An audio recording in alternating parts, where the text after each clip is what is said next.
Welcome back my YouTube families. I'm going to recreate the pillow puff. Apparently the first video is not very clear and I looked through it. Yes, it's not clear. My sincere apology to all of you, my viewers. Here I have got 8 cups of plain flour because I'm doing for a function. If you're doing just for your family of 5, divide it into 4. Okay, and we'll set that aside first. Here I have 4 cups of warm water.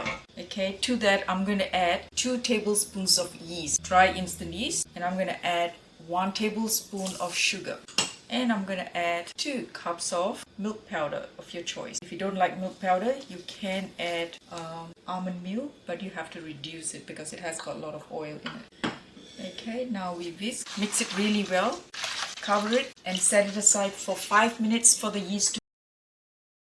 I'm going to cover it with a cloth, okay, and we'll leave it for 5 minutes. I'll be back.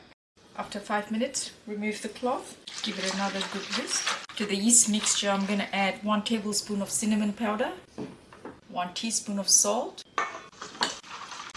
mix it really well, and 1 cup of oil. I've got here 4 cups of plain flour, so I'm going to add all the mixture into the flour.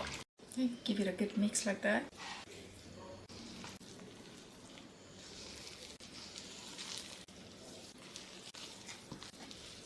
It will be very sticky, and that's the consistency you want because we add flour later just to dust the surface of the board when you're rolling it. So you don't want to add too much flour now and then it becomes too hard. You want it always a bit soft. I'm just going to leave it like that for 5 minutes and then back. Cover it for 5 minutes. After 5 minutes, remove the cloth and knead it again for another 5 minutes. It's very sticky, but that's what you want. Please don't adjust with flour, just leave it, and when the yeast proofs with the flour, they will become much smoother.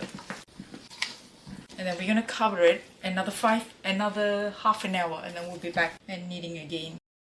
After half an hour, remove the cloth. Voila, it's just rice. So beautiful, isn't it? Just punch it down all the air like that.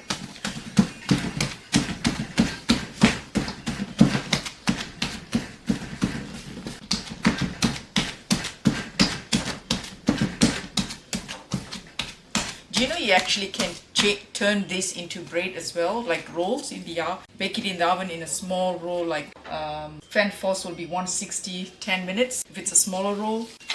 This dough has got multi-purpose, but for buns or rolls, you have to knead it more. The more you knead, the better it gets, bouncy, and lots of air in the bread, and it's very fluffy. Okay, all right, it looks good, and I'm going to scrape the sides.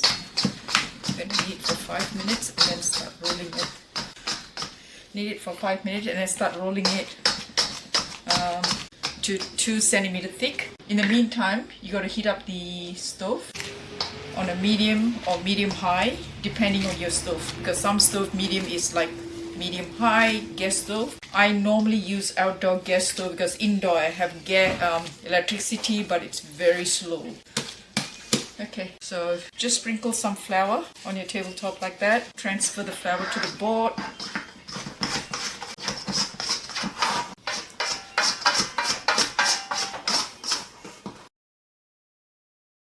I'm going to roll it further, knead it further, just like washing clothes.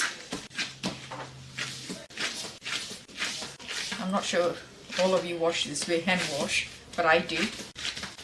I'm used to washing clothes like this since I was 4, so it comes very natural to me.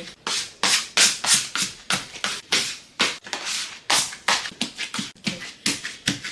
Now we're going to divide it before we roll because this is a lot of dough here. I'm making for a function. It's like a game event, so I'm just making it for everyone. Yeah, I like to cook for people. Divide it into 4. So when you're cooking for your family of 5, just divide the measurement into 4 and that should be sufficient. Or you can make all of it and store it in the fridge as well. And then when you need it, you can put it in the air fryer for 5 minutes and it's done. Okay, they will stick to the board, but we're going to dust it more flour, okay, to roll it. So I'm going to put this aside first and then come back to it later.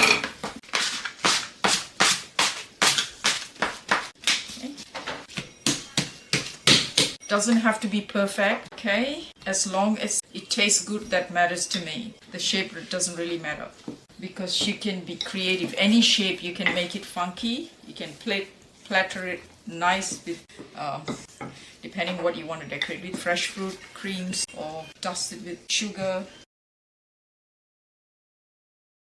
So as you can see, it's not a perfect shape. If you can make a perfect rectangular, go ahead. But I'm really not bothered with the shape. I'm running a bit late too because I was sewing medieval clothes. And I'm going to put it up in the video for you guys to watch. And if you're interested, because I also joined the medieval game, like sword fighting, which is called LARPing. If you know that, it's a lot of fun. I really like it. People there are so nice. Look up on the internet. There's one nearby. Go join. See? And then I'm going to leave it there for 2. Sprinkle just enough flour on the board to stop the rolling pin and the flour to catch on the bottom or stick into the rolling pin. Don't purposely add more flour into the dough, because that'll be a disaster. So I need dust it on the floor. Sorry, on the board, not a floorboard. Sorry. Dust it on the board. I'm just using a kitchen table, kitchen island. Yeah. You can use whatever surface that's comfortable to you. There's no rules. You don't have to have a perfect kitchen to have good food. You just have to be happy with whatever you have, and you can be creative. Thank you to all my subscribers, and you're dear to my heart. If you like my content, please do subscribe. Leave a comment so I know if I'm doing anything wrong, I can improve it. Otherwise, I would have no idea. And also, if you're watching my video, please watch from beginning to end. Otherwise, it's considered as impression apparently, which means that you didn't complete the view. So I've got lots of people. I've got a lot of impression, more than 40,000. Okay, the oil is hot now. Drop it. Be gentle. Got a lot of oil in here. I think it's about 2 liters oil. That's because I got a lot to fry. And you have to keep flipping. You can see now it's ready. It's golden color and it's ready to take it out from the oil. It takes roughly about 3 to 4 minutes to be done.